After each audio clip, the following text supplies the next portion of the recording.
ओम शांति। मम्मा सब बच्चों को बाबा की मुरली से पॉइंट कैसे बनाए जाए ये सिखलाया करती थी, जिससे किसी भी आत्मा को सहज ही समझाया जा सके। मम्मा बहुत सारी मुरली की कॉपियाँ सिंधी भाषा में भी लिखवाती थी, जिनसे बहुत सेवाएं होती थी। मम्मा यज्ञ की सारे स्थूल कार्य सिखलाती थी, जैसे खाना बनाना, कपड़े धुलाई करना, चप्पल सिलाई करना, कपड़े सिलाई करना आदि आदि। सभी स्थूल कार्य में अनुभवी बना देती थी। बच्चों को जब करना नहीं भी आता था, लेकिन जब वो मम्मा के सामने हाजी कहते थे तो उन्हें हर कार्य सहज अनुभव हो जाता था। एक जैन भाई था। उसकी कोई भी बात अगर न मानी जाए, वो बहुत असंतुष्ट होता था। तो मम्मा को जब उसके बारे में बताया गया तो मम्मा ने कहा, देखो, जैसे कोई को प्यास लगे उसको पानी न देकर 36 प्रकार का भोजन दो तो राजी होगा। इसलिए उस आत्मा के संस्कार को देखकर उसकी बात मानकर संतुष्ट करना होता है। फिर उस भाई के संस्कार को देखकर मम्मा ने उसका नाम ओके रखा। उस भाई को भी मम्मा से बहुत स्नेह हो गया। ओके नाम रखने से वो ओके हो गया, अर्थात परिवर्तन हो गया। मम्मा के बोल जैन भाई के लिए वरदान बन गए। मम्मा वरदानी थी, त्रिकालदर्शी थी और विश्व की समस्त आत्माओं की भलाई करने वाली विश्व कल्याणी थी। एक बार जनक दीदी जी ने मम्मा से कहा, मम्मा, मैं तो बहुत बीमार रहती हूँ, मैं बाबा की क्या सेवा करूँगी।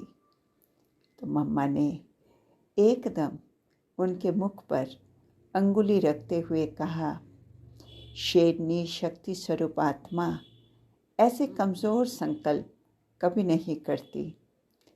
तुम्हारे साथ कौन है ये तुम भूल गई हो। ये सुनते ही उनके अंदर शक्ति की लहर दौड़ गई और वो भूल गई कि वो बीमार है। सेवा के क्षेत्र में आई और फिर उन्हें ऐसा संकल्प कभी नहीं आया। दुर्गा स्वरूप मम्मा को जब उन्होंने पहली बार देखा था तो वो उन्हें एकटक देखती ही रह गई। मम्मा ने पूछा, बच्ची क्या देख रही हो। तो उन्होंने कहा, मम्मा, आपको पहली बार देखते ही ऐसा लगा जैसे शेर पर सवार अष्टभुजाधारी दुर्गा रूप और अभी अभी साधारण रूप। ये क्या है, ये क्या जादू है। आपने इतनी जल्दी वस्त्र कैसे बदले। मम्मा ने उनके सिर पर हाथ फेरते हुए कहा, ये तुम्हारी भावना है। तुम्हें दुर्गा माँ बहुत अच्छी लगती है ना। उन्होंने कहा, हाँ मम्मा। तो मम्मा ने कहा, तुमको दुर्गा का साक्षात्कार हुआ है। पर दीदी जी कहती है, उन्हें पूर्ण निश्चय हो गया था कि यही दुर्गा माँ है जिसकी उन्होंने इतने समय से पूजा की थी। सन 1963 में मीठी जगदम्बा माँ दिल्ली में आई। वहाँ पर एक भाई जो ज्ञान में चलता था, वो एक बार लखनऊ चला गया था। लखनऊ से वो एक बार दिल्ली में आया। उसका एक्सीडेंट हो गया था और वो अपने संबंधी डॉक्टर माथुर जी के पास आए हुए थे। तो सेंटर की दीदी जी उनसे मिलने गई। तो उस भाई ने डॉक्टर माथुर जी से दीदी जी का भी परिचय कराया। तो दीदी जी ने उन्हें भी सेंटर पर आने का निमंत्रण दिया। तो उन्होंने कहा, मैं भगवान को नहीं मानता। वो वैज्ञानिक था। उन्होंने कहा, मेरी पत्नी पूजा करती है राम किशन की, मेरा इन बातों में विश्वास नहीं है। तो दीदी जी ने कहा, कोई बात नहीं, कल हमारे पास आबू से मातेश्वरी जी आ रही है, आप उनसे ज़रूर मिलना। तो उन्होंने हाँ कर दिया। फिर दूसरे दिन वो दोनों आए और मम्मा से मिले। मम्मा से मिलते ही उन्होंने पहला प्रश्न किया, भगवान कौन है? मम्मा ने फ़ौरन कहा, पॉइंट ऑफ लाइट।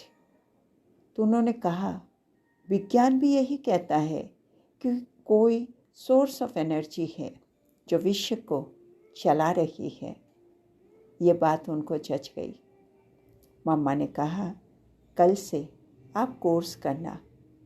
बाद में वो दोनों पति पत्नी बाबा के बच्चे बन गए। उन्होंने शिव बाबा को अपना वारिस बना लिया।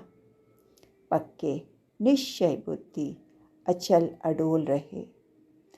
उनकी डायरी में एक दिन भी मुरली मिस नहीं थी। एक भाई बहुत शराब पीता था। उसने कोर्स भी किया, ज्ञान भी उसको बहुत अच्छा लगता था।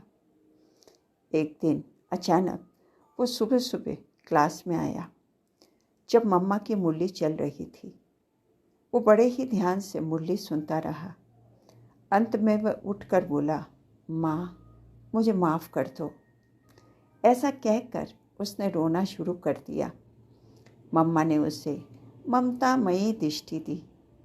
उसने मम्मा से बहुत माफ़ी मांगी, अपनी एक कमज़ोरी मम्मा के आगे रख दी और कहा कि मुझे इस बुराई से छुड़ा दो। तब मम्मा ने कहा कि ये कमी मुझे दे दो। इस प्रकार उस व्यक्ति का उद्धार हो गया। मम्मा सबके कष्ट स्नेहमयी दृष्टि और शुभ भावना से दूर कर देती थी। मम्मा कुमारी होते भी पुरुषार्थ करके मातेश्वरी, जगदम्बा बनी और आध्यात्मिक जीवन में आगे बढ़ी।